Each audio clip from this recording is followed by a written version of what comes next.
ballroom shimmered with gold and glass. Crystal chandeliers bathed the crowd in a warm glow, casting soft reflections on polished marble floors.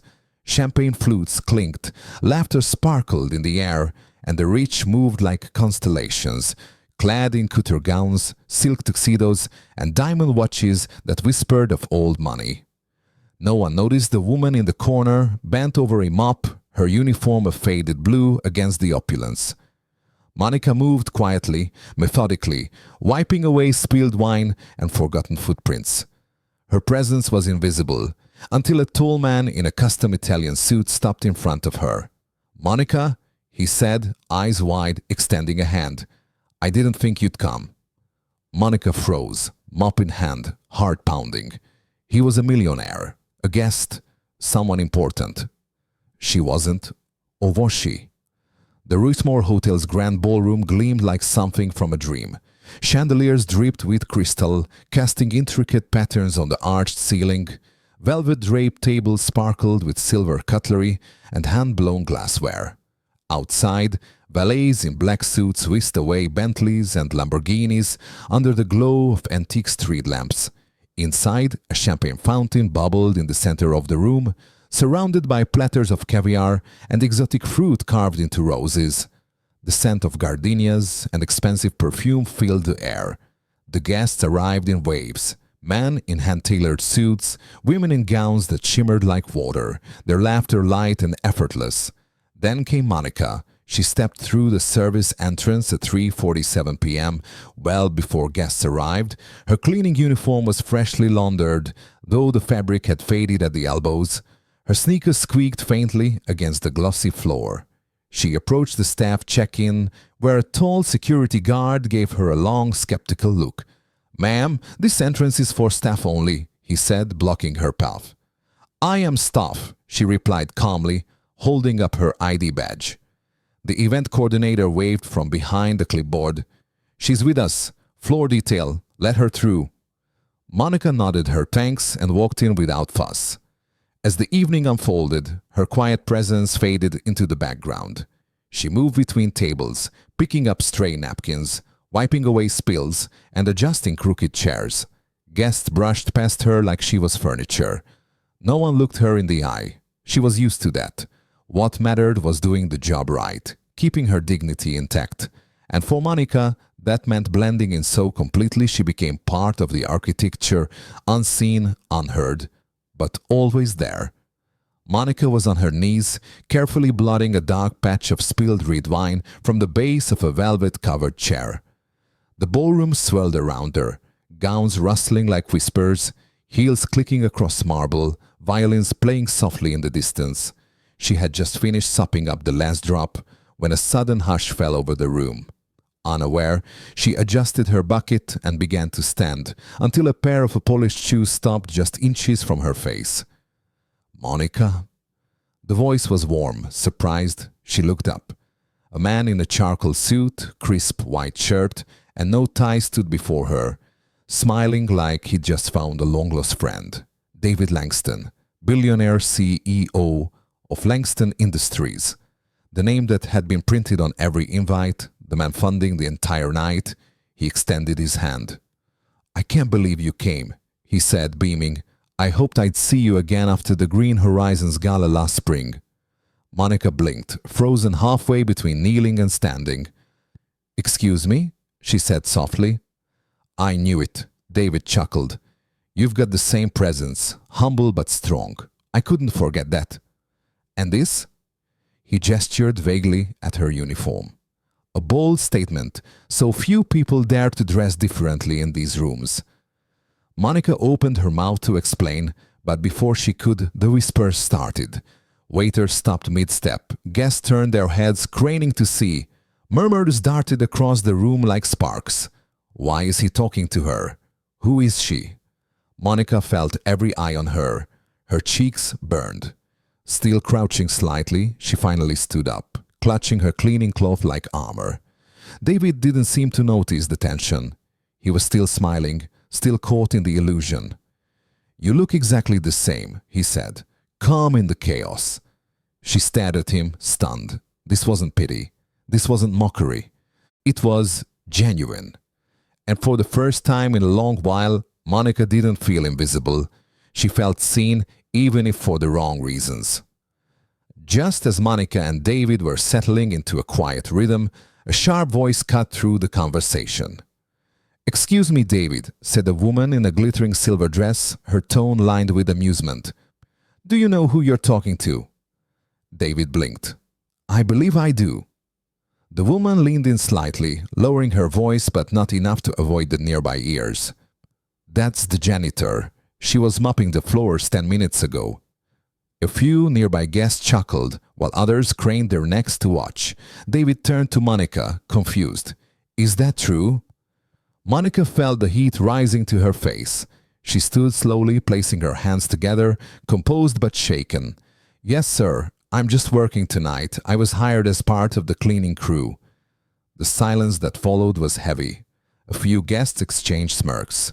One man muttered something under his breath, and a woman nearby raised an eyebrow, like Monica had broken some unwritten rule. Monica took a step back. "I'm sorry for the confusion. I didn't mean to interrupt anything." Her voice was soft but steady. She didn't cry. She didn't run. But inside she was already retreating, folding herself into the invisible space she had occupied her whole life.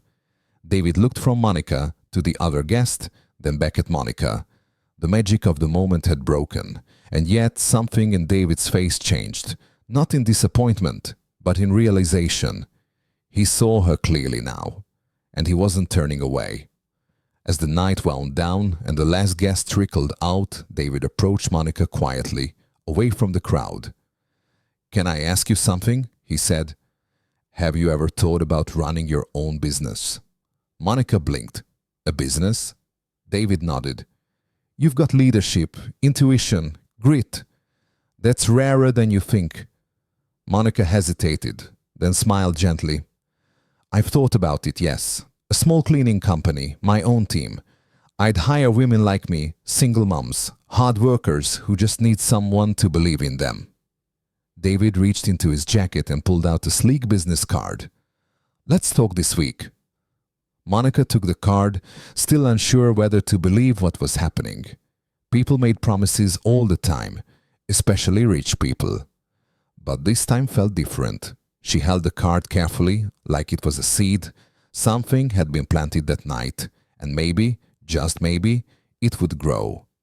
3 days passed. Monica returned to scrubbing office floors and emptying trash bins. The Rothmore ballroom felt like a dream she'd imagined too vividly. One evening over dinner, she told her children the story. David Langston, the mix-up, the card. Malik's eyes went wide. "You talked to a real billionaire." Jetta smiled. "You should totally call him, Mom." Monica shook her head. "I'm not sure if he meant it. People say things." But deep down, she hoped. The following Monday, as she folded laundry, her phone buzzed. A number she didn't recognize. "Hello?" "Hi, is this Monica Evans?" a crisp voice asked. "I'm calling on behalf of Mr. Langston. He'd like to schedule a meeting to discuss your business idea." Monica froze. "Excuse me." "He's available Wednesday morning. Would that work for you?" She pressed a hand to her chest, heart pounding. "Yes," she said quietly.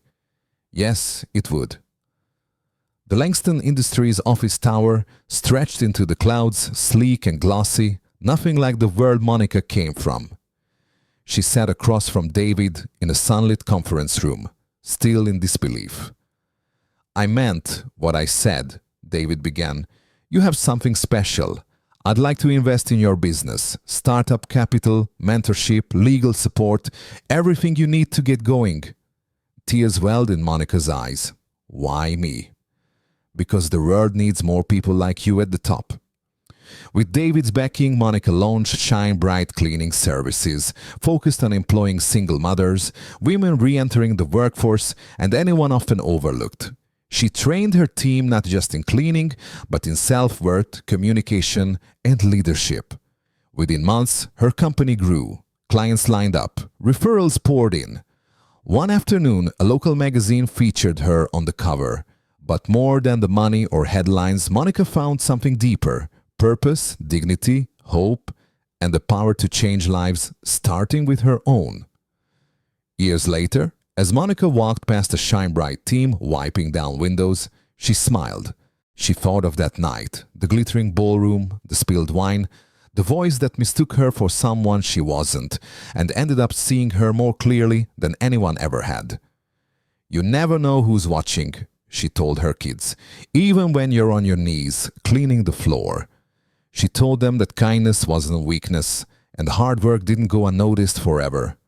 The truth was simple. One moment of grace from a stranger who chose to listen had changed everything. Not just for Monica, but for every woman she would go on to uplift. Behind every uniform is a story. Behind every quiet worker is a dream. This is Monica's story, but it could be anyone's. So next time you pass someone mopping a floor, delivering your food, or holding open a door, pause, smile, say thank you. It matters. And if this story moved you, share it. Comment below, what would you have done if you were the millionaire? Would you have stopped to listen? Let us know. And don't forget to like and subscribe for more real-life inspiring stories that prove greatness often begins in the most unexpected places. David stepped toward her, his expression unreadable. Then, in a clear, deliberate voice, he said, "You may be cleaning floors, but you carry yourself like royalty." A hush fell over the crowd. Even the clinking of glasses seemed to stop. David turned to the silver-dressed woman who had exposed the truth. "And thank you for pointing that out," he said coolly. "It only makes me respect her more." He looked back to Monica. "Please, if you're willing, sit with me for just a moment longer. I still want to hear what you have to say." Monica hesitated. Her instincts told her to disappear. But something stronger. The steady pulse of self-worth she'd always carried, even when no one else saw it, held her in place. She nodded slowly and returned to her seat. David smiled and leaned in again, this time with genuine curiosity. "You mentioned your children. What are their names?" "Jada and Malik," she said softly. "My whole world." He asked about them, and she told him about Jada's dream to become a nurse, about Malik's love of science, and how he took apart everything in the apartment just to figure it out. She shared stories of early mornings and double shifts, of scraping together enough for rent while still showing up to every parent-teacher conference. David listened, truly listened, as if her words mattered more than the millions he'd made. "You're doing more for the world than most people in this room," he said at last. Monica looked down, overwhelmed. "You know," he added, "I've met CEOs who couldn't carry a conversation with half the heart you just showed." The room stayed silent, but not from awkwardness anymore. It was something closer to awe. It started quietly. A woman in a navy dress stepped forward and offered Monica a glass of water. "You've had a long night. Here." Then someone clapped, tentatively at first, then a few more followed. Within seconds, the sound grew, scattered applause echoing across the ballroom. A server Monica had helped earlier gave her a thumbs up from across the room. Another guest approached, apologizing for brushing past her earlier without so much as a thank you. "We were wrong," one man said simply. Monica's eyes filled with tears. Not because she needed praise, not because of the sudden attention, but because for the first time, people were seeing her not for her uniform, but for her humanity.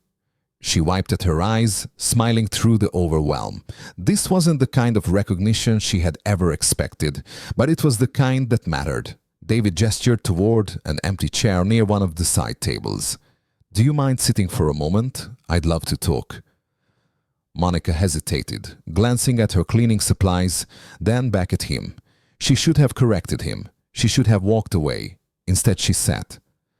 "People don't realize how exhausting these things are," David said, loosening his jacket as he leaned in. "Everyone's pretending. That's why it was refreshing meeting you last time. You weren't like the others." Monica tilted her head, unsure whether to play along or explain. "I'm not sure I am who you think I am." He laughed. "Modest too. Classic you." She decided to let the moment be. David launched into a conversation about philanthropy. I've been thinking more about impact, real impact, not just checks and photo ops, something lasting, legacy, you know? Monica nodded. Legacy is important, but sometimes it's in the little things, showing up for people, being consistent. His expression shifted slightly, surprised, maybe impressed. Exactly, he said. That's what I remember about you. You said something like that at the last event. It stuck with me. She hadn't, of course. This was her first time in any room like this. But the words were hers now, and they were true. He talked about his children, about how hard it was to teach them value in a world that handed them everything. Monica listened quietly, nodding in the right places, offering the occasional soft response. Kids don't need everything, she said. They just need to know they matter, that someone's rooting for them. David looked moved. That's exactly it. She tried again gently. Mr. Langston, Please, he interrupted. Call me David.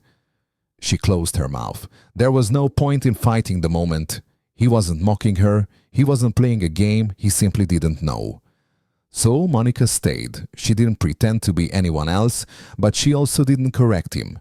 Her words were her own. Her truth was unchanged. And in that moment, in that glittering ballroom, the billionaire and the cleaner spoke as equals, not because of mistaken identity, but because of quiet wisdom that refused to be ignored.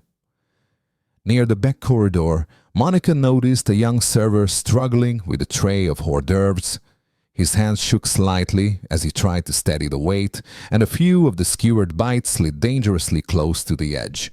Without hesitation, Monica stepped in. Here, she said gently, taking one side of the tray. Let's fix this before they end up on someone's shoes. The server, barely 20, offered a grateful smile. Thanks. It's my first gig like this. I'm kind of freaking out. You're doing fine, Monica said, helping him rearrange the items so they wouldn't topple. Just breathe. Focus on one table at a time. He nodded, visibly steadier. Throughout the night, Monica continued to lend a quiet hand where needed, refilling a water pitcher before anyone asked, grabbing a forgotten napkin for a guest, even guiding a lost child back to her mother without causing a stir. Still, the guests barely noticed her. A few barked impatient orders. One woman clicked her fingers at her like she was summoning a pet. Monica responded with calm professionalism every time. She had learned long ago that anger cost more than it paid. Toward the end of the evening, an elderly woman in a wheelchair called Monica over. Dear, she said, her voice brittle but kind. Do you mind helping me to the restroom? Monica offered her arm. Of course. The walk was slow, but Monica matched the woman's pace, speaking in a soft, reassuring tone. You're very kind, the woman said as they reached the restroom. You've got such a gentle way about you. Not many people like that anymore. Monica smiled, surprised. Thank you, ma'am. That's kind of you to say. The woman squeezed her hand before parting. You're the most gracious person I have met tonight. As Monica returned to her mop and bucket, the words stayed with her, not because she needed validation, but because someone had finally seen her, even just for a moment. Monica Evans was used to being unseen. At 43, she had mastered the quiet dignity of invisibility. Each morning she rose before the sun, packed lunches for her kids, Jada, 13, and Malik, 10, and boarded 2 buses to get across the city to whatever cleaning job was on the schedule that day. Today, it was something different. A charity gala in the historic Rothmo Hotel. Billionaires, celebrities, old money, new tech moguls, all gathered under one roof, pretending to care. Monica didn't judge. She was there to do her job. She took pride in her work. She didn't grumble. Never late, never slacked. Her clients loved her not just for her spotless floors, but for her steady, kind presence. She worked hard so Jada could go to college, so Malik could get braces. Every dollar mattered. The ballroom was a different world. Her sneakers squeaked against the marble as she worked around heels that cost more than her monthly rent. She kept her eyes down until he spoke to her. The man in the tailored suit. He looked straight at her like he knew her. Her heart stuttered. Monica had cleaned hundreds of events, thousands of faces passing by like ghosts. But this was different. He had called her by name, not miss or excuse me. He knew her, and he looked like he was waiting for something more than a clean floor.